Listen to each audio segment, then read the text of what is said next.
Bonjour, c'est Anne-Sandrine Di Girolamo au micro des Ondes de Limo, le podcast immobilier attentif et curieux.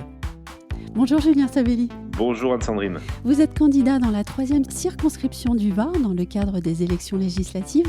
Vous le faites sous les couleurs LR Nouvelle Énergie et j'ai le plaisir de vous recevoir ici au micro aujourd'hui car le secteur de l'immobilier vous connaît bien, vous qui êtes très impliqué à la FNAIM du Var, ancien président délégué de cette fédération au niveau national et agent immobilier à Hyères. Dernièrement, tous les partis politiques candidats ont présenté des programmes logements plutôt fournis. Que nous dit le professionnel de l'immobilier que vous êtes sur ce contexte où chacun y va finalement de ses propositions pour le logement ? Bien écoutez, on a vu sur ces derniers jours de nombreuses propositions qui sont, je dirais, des cadeaux supplémentaires proposés. Oui. Je regrette que certains n'aient pas été faits avant. Je parle du programme qui est défendu par Gabriel Attal. Mm-hmm.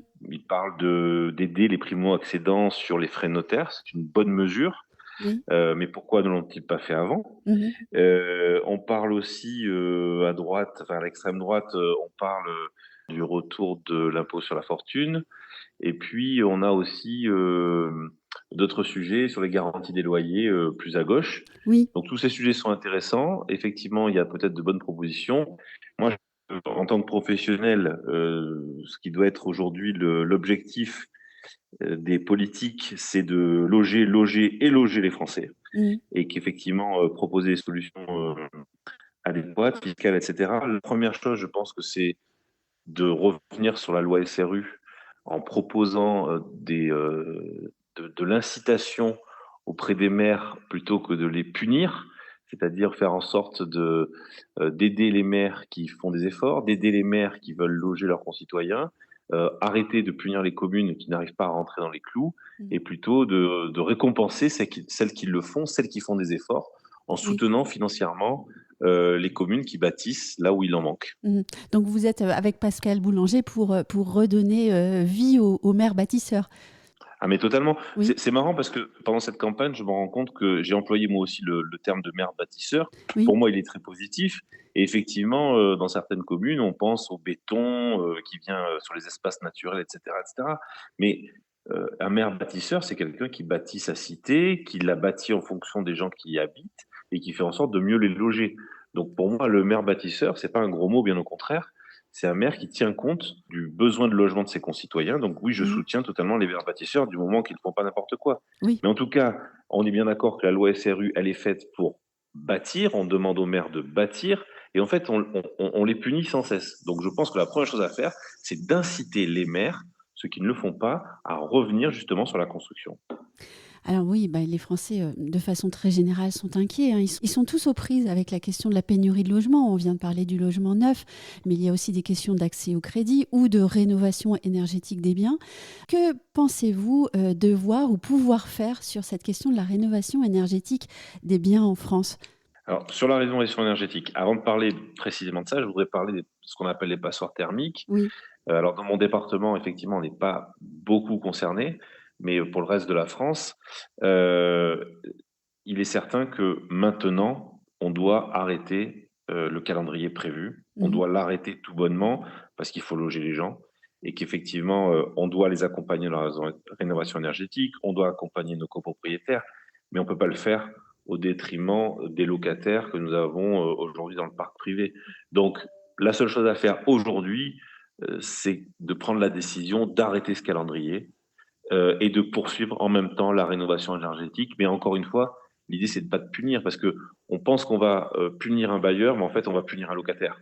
Donc aujourd'hui, tout le monde sera puni. Je pense encore une fois qu'il faut continuer à inciter les Français à rénover, à inciter les bailleurs à rénover, à les aider à rénover, à s'appuyer bien sûr sur les syndics de copropriété pour le faire le plus vite et le mieux possible, mais arrêtons le calendrier fatidique, le calendrier qui va coûter très cher au logement des Français. Mais vous souhaitez une mise à bas des interdictions des mises en location des passoires thermiques, notamment celles d'ici 2028, ou simplement une pause sur ce calendrier ?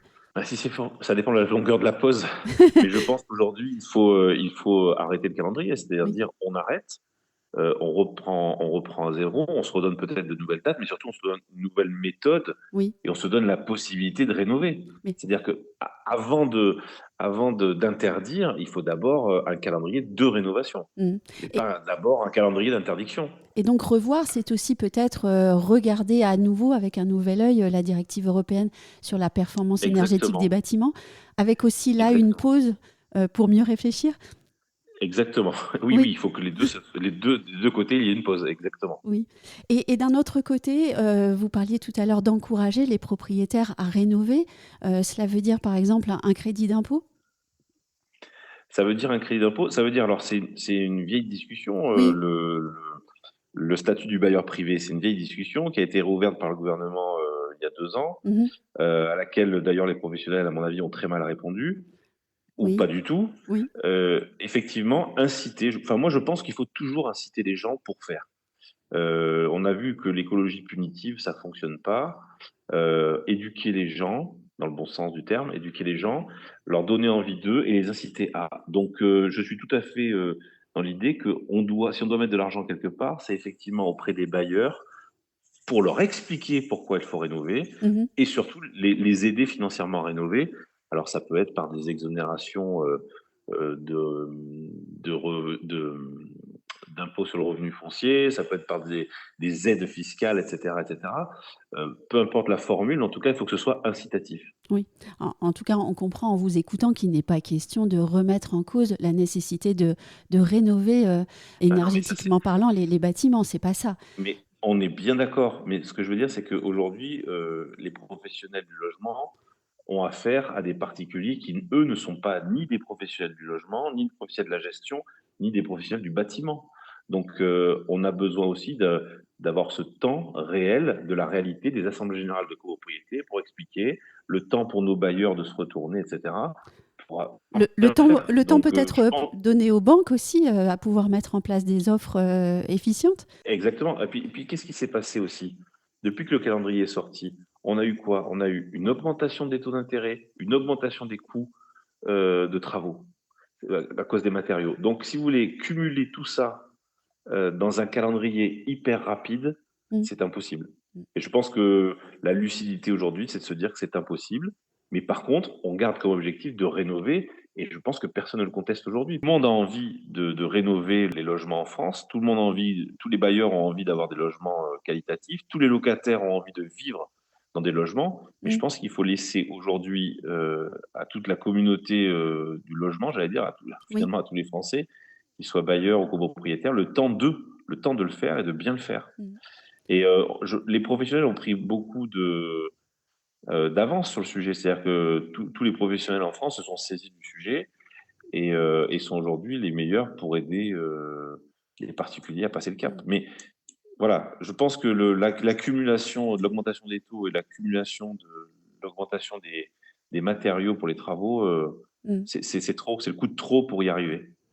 Vous avez évoqué tout à l'heure le statut du bailleur privé. Pourquoi avez-vous dit que peut-être les syndicats en place de l'immobilier n'ont pas réagi comme il se devait? Et parce que moi, j'ai trouvé que la main tendue a été faite à tous les professionnels. Alors, j'élargis, hein, pas que les syndicats de Oui. l'immobilier, mais même la fédération du bâtiment, les promoteurs, etc. Mmh. Et effectivement, ça nous concerne, nous, ça. On est bien d'accord que cette partie-là, ça concerne les professionnels du logement que nous sommes. Donc, on devrait se saisir pleinement de ce sujet. On devrait nous donner les premiers arguments, les premières informations, être source de proposition, force de proposition, comme certains le disent. Bah, il y a un moment, c'est bien de dire qu'on est force de proposition, mais il y a un moment où il faut l'être. Il faut les faire, les propositions. Moi, je les vois pas. Je ne sais pas si vous les connaissez, mais moi, je ne vois aucune proposition audacieuse, claire et pragmatique Mmh. de la part de ceux qui représentent les professionnels du logement sur le statut du bailleur privé. Là, on a une campagne électorale. Où est-ce que c'est? Mmh. Où est-ce que c'est? Moi, je ne sais pas, je ne le vois pas. Et c'est une vraie déception parce que je pense que c'est le bon moment. C'est le bon moment. Je dirais que la société et le monde politique sont mûrs à point sur ce sujet-là. Donc, où Oui. sont les propositions? D'ailleurs, la société est mûre parce qu'elle est tellement aux prises avec une crise très grave que finalement, on est à un moment historique de prise de conscience, au fond. Mais bien sûr, et on sait très bien qu'aujourd'hui, plus personne ne va tirer sur les bailleurs. J'ai même pas l'impression que l'extrême gauche va tirer sur les bailleurs, parce que tout le monde a compris qu'on en a besoin là. Et Donc, renforçons maintenant l'envie des Français de continuer à investir pour faire du locatif. C'est hyper important maintenant. vous dites que même la gauche, peut-être, n'a plus envie de tirer sur les bailleurs, mais d'un autre côté, elle a quand même proposé une abrogation de la loi anti-squat, une interdiction aussi des expulsions locatives pour impayés sans proposition de relogement. Ça, c'est de la provocation. Mmh. Voilà. C'est de la provocation, une de plus. C'est de la provocation. Je pense que ces lois sont équilibrées. Elles font une réponse à une réalité. Personne, alors la gauche n'aura pas sa majorité, je l'espère, mais en tout cas, personne ne reviendra sur ces points-là. C'est pas possible, c'est une provocation qui n'a aucun sens. On a beaucoup entendu Bruno Le Maire dernièrement qui a fait un grand mea culpa. Bruno Le Maire qui était dans une posture de serrer les cordons de la bourse. Pensez-vous que maintenant, il sera possible de mettre en place des dispositifs d'incitation fiscale pour aider les propriétaires bailleurs à nouveau investir et se mettre sur le marché locatif? En fait, effectivement, c'est dans un ensemble global. C'est-à-dire que Oui, la rénovation énergétique, il faut la revoir plus dans sa globalité. Et effectivement, on s'est rendu compte que chaque année, quand même, alors je n'ai pas les chiffres en tête pour vous les donner, mais chaque année, on est bien d'accord que ce sont des milliards qui sont dépensés oui. pour contraindre, pour avancer, pour rénover, etc., etc. Il y a toujours, et ça c'est plutôt le chef d'entreprise qui vous parle, il y a toujours des possibilités, effectivement, de mieux affecter les financements. Oui. Il y a des possibilités aussi de réserver plus de budget à certains dossiers. Et je pense que là, sur la rénovation énergétique, là encore, je pense que ça fait consensus. C'est-à-dire que personne ne conteste le fait qu'il faut le faire. Aujourd'hui, peut-être qu'on peut aussi faire des économies, certaines choses. J'ai compris que il n'y avait plus d'économies à faire nulle part, mais en Mm. tout cas, sur ce sujet-là, je pense qu'on peut en faire intelligemment. C'est-à-dire que si demain on utilise, on parlait tout à l'heure de la loi SRU, ça n'a pas de lien immédiat, mais en tout cas, si on utilise une partie de l'argent qu'on essaye de prendre aux communes parce qu'elles ne respectent pas les règles de la loi SRU, si on réutilise une partie de ces sommes à la rénovation énergétique, Mm. je pense on aura fait les choses dans le bon sens. Voilà. Mm. Donc, Mais Donc, donc, donc quoi? donc permettre aux investisseurs locatifs de déduire de leurs impôts sur le revenu des coûts Bien sûr, d'acquisition, de bien travaux de sûr, bien rénovation sûr, énergétique, bien sûr. ça paraît complètement faisable au fond si on alloue les budgets au bon endroit. Mais je pense que ça, je veux dire, je pense que c'est un gain pour la collectivité. Mm. Un parc rénové avec des locataires mieux logés, je pense que c'est un gain pour la collectivité. On entend beaucoup aussi la question d'un équilibre à retrouver entre le propriétaire et le locataire. Alors je pense par exemple à la taxe foncière.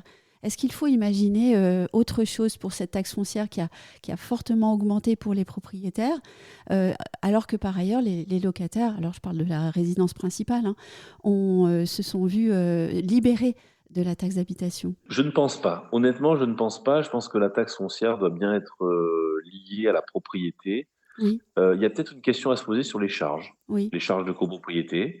Il y a peut-être une question à se poser sur la répartition qu'on a aujourd'hui sur l'entretien. Mhm. Vous savez, alors ça c'est un détail que les professionnels connaissent, un toilette, la chasse d'eau, le robinet, etc., la cuvette. Voilà, c'est peut-être un détail pour un peu faire sourire, mais ce que je veux dire, c'est qu'il y a peut-être une répartition à faire sur l'entretien du logement aujourd'hui entre les charges propriétaires et les charges pour le locataire, par rapport aux charges de copropriété aussi. Et effectivement, je pense qu'il y a un déséquilibre aujourd'hui et peut-être qu'on devrait rééquilibrer les choses à ce niveau-là. Mhm. Ça peut paraître pas grand-chose, mais en tout cas, ça peut remettre un peu plus de justice, puisque finalement, celui qui utilise le logement pourrait payer un peu plus Oui, tout ce qui est lié à à son usage. à son usage, tout simplement. Oui, ce qui était le cas avec la taxe d'habitation, au fond. Usage du logement, Exactement. usage aussi des Oui. services de la ville. Mais ce que j'allais dire, c'est que la taxe d'habitation, elle concerne les services publics Oui, mis à disposition par la commune, par le département, etc. Donc c'est un autre sujet. Mais si oui. on veut créer de l'équilibre financier entre le bailleur et le locataire, Mm. je pense qu'il faut aller dans cette idée-là et ne pas avoir peur de remettre les choses à plat encore. Et là les professionnels Mm. peuvent aider parce que par pragmatisme, on sait, nous, très bien ce qui pourrait être à la charge du bailleur et à la charge du locataire. Je vais terminer en vous posant une question un peu personnelle, quoique vous allez sans doute me répondre avec un projet professionnel. Mais alors, si vous êtes élu en tant que député, quelle sera votre première priorité, votre premier chantier? Pour parler du logement, parce que c'est le sujet d'aujourd'hui, Oui, il y a une chose qu'on n'a pas évoquée, c'est la fiscalité. oui, Euh, Comme ça fait plus de 20 ans que je fais de l'immobilier et notamment de la transaction, j'ai connu l'époque où la plus-value était exonérée à 100% lors de la vente d'un bien oui. au bout de 15 ans. Mm, Et je pense que dans un moment comme aujourd'hui où on a encore des biens qui ne sont pas sur le marché, qui ne sont pas sur le marché de la transaction, qui ne sont pas sur le marché locatif, parce que les gens ne vendent pas à cause de cette plus-value, mm, je pense qu'il faut aussi sortir du dogme et revenir à une plus-value allégée. Moi, je pense qu'on va aider les locataires et je pense qu'on va aider nos bailleurs et le marché locatif et donc les professionnels au passage, si on revient à une exonération mm, totale de plus-value après une détention de 15 ans. Et je pense que c'est un point important pour fluidifier et retrouver plus de biens. mm. Donc la première chose que je ferai, c'est que je demanderai Oui. au service de l'État une analyse de ce sujet-là pour vérifier que je ne dis pas de bêtises, mais pour avoir utilisé certains chiffres de la FNAIM il y a quelques années lors de la campagne de Jean-Marc Torolion, je pense que si on regarde de plus près ça, il y a des marges de manœuvre à trouver là, c'est-à-dire c'est encore une idée d'inciter, c'est pas de punir, c'est d'inciter les gens à mettre leurs biens sur le marché pour qu'ils puissent trouver des acquéreurs qui soient soit des bailleurs, soit des habitants principaux, mais en tout cas faire en sorte que ces biens reviennent sur le marché. Il y en a trop qui sont hors du marché. Mm. Et si je peux me permettre, cela ne pourra qu'aider aussi à la mobilité professionnelle, au fond, aider nos entreprises. Ça passe aussi par le Exactement, logement. exactement, exactement. Eh bien, merci Julien Savelli de cet échange. Je vous souhaite une bonne campagne car il reste quelques jours et puis on se dit à très vite. Merci beaucoup.